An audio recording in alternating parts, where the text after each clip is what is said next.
बर्तमान आम पहुंच जाइए राम मंदिर रे। तो भीतर तो फोन एलाउ ना तो मुझे देखे पारि बाकी पर आसिले कहबी मंदिर भीतर दर्शन करी। जय श्री राम। अयोध्या राम मंदिर भितर मोबाइल फोन जोता बेल्ट इत्यादि रखिबा पई काउंटर व्यवस्था रही। आपण माने जानिछंती कि एही मंदिर को पारंपरिक नागर शैली रे निर्मित करा जाइछि।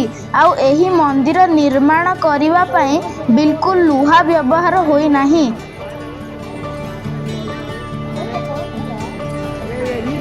फ्रेंड्स वर्तमान आमर राम मंदिर दर्शन सर जाइए। एबे हम जाउछु नेक्स्ट डेस्टिनेशन। आम दर्शन तो बहुत भल से गला आ बहुत पाखे रे। जय श्री राम। फ्रेंड्स आमर दर्शन सारी वही पाखरे डोसा खाऊची पनीर डोसा। आपण माने भी आसीबी डोसा एठी खाई परिबे।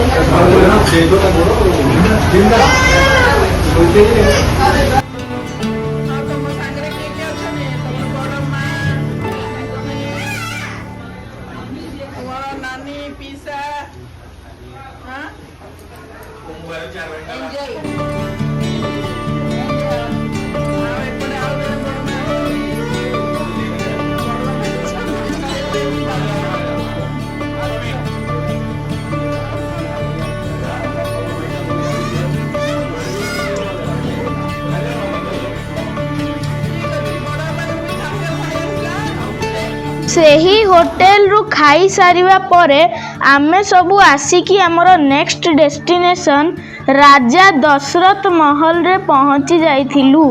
फ्रेंड्स एही मंदिर रो ओपनिंग टाइम हेउची 8 AM to 12 PM and 4 PM to 10 PM।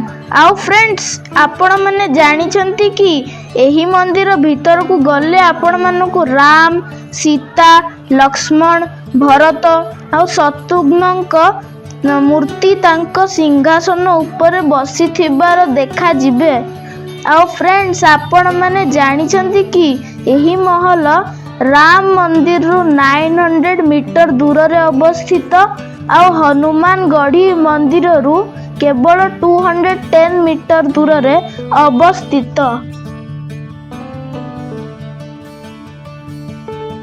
सेही होटेल रु खाई सारिला परे आमे आसिकी पहुंची गलु आम अयोध्या बुलिबार नेक्स्ट डेस्टिनेशन को जोटा हेउची कनक भवन। कनक भवन जार अर्थ हेउची स्वर्ण महल अयोध्यार राम जन्मभूमि अंचल रे अवस्थित एक प्रसिद्ध मंदिर। यह रामकोटर उत्तर पूर्व दिगरे अवस्थित एवं अयोध्यार प्रमुख धार्मिक स्थान मध्यरु अन्यतम। पौराणिक मान्यता अनुसार भगवान श्री राम और माता सीतांक विवाह परे माता कैकेयी एही महल को श्री राम और सीता को उपहार देइथिले। एही कारणरु कनक भवन को श्री राम और माता सीतांक व्यक्तिगत महल बोली मध्य माना जाए।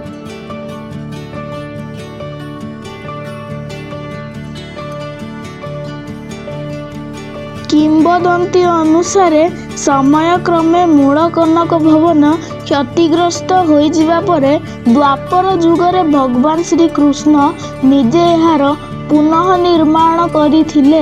परे मध्य जुग समय रे राजा विक्रमादित्य यार पुनरुद्धार करिथिबा विश्वास करा जाए।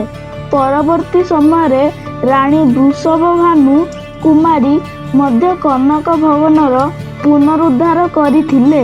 वर्तमान देखा जाउथिबा कनक भवन सेही ऐतिहासिक पुनरुद्धार सहित जड़ित बोली माना जाए। कनक भवनर गर्भगृह रे भगवान श्री राम और माता सीतांक सुंदर विग्रह स्थापित होइछि।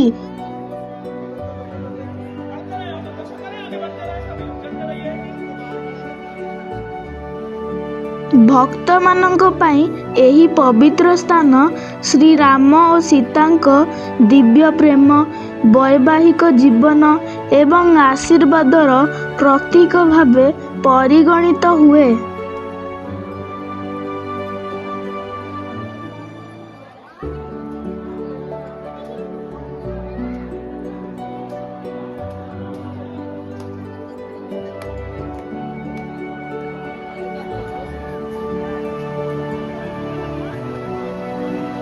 ଆସିକି ପହଞ୍ଚିଗଲୁ ଆମର ନେକ୍ସଟ ଡେଷ୍ଟିନେସନ୍, ଯେଉଁଟା ହେଉଛି ସରୟୁ ରିଭର।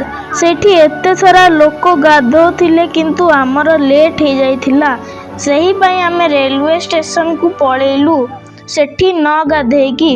କିନ୍ତୁ ଷ୍ଟେସନ ଯିବା ରାସ୍ତାରେ ବି ସରୟୁ ନଦୀ ଦେଖାଯାଉଥିଲା।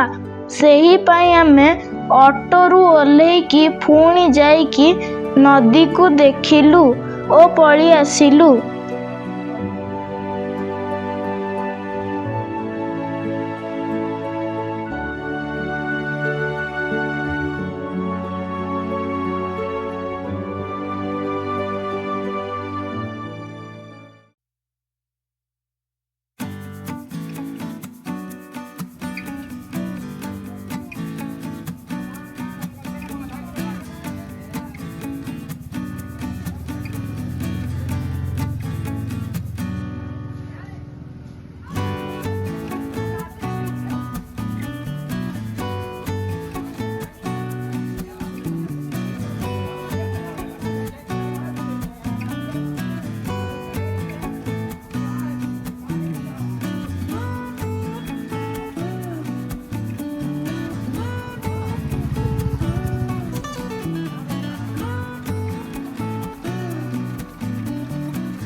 ଆଉ ଷ୍ଟେସନ ଭିତରକୁ ପଶିକି ଆମେ ଦେଖିଲୁ ଯେ ସେଠି ଗୋଟେ ମେଟାଲର ବୋର୍ଡରେ ଚିହ୍ନ ଅଛି ସୂର୍ଯ୍ୟ, ମୟୂର ଆଉ ମତ୍ସ୍ୟ ଅବତାରର।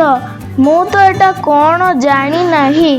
ଆପଣମାନେ ଜାଣିଥିଲେ ମୋତେ କମେଣ୍ଟସରେ କହିବେ। ତ ଫ୍ରେଣ୍ଡସ୍, ଏବେ ଆମର ଅଯୋଧ୍ୟା ବୁଲା ସରିଯାଇଛି। ଏବେ ଆମେ ଯାଉଛୁ ଆଗ୍ରା।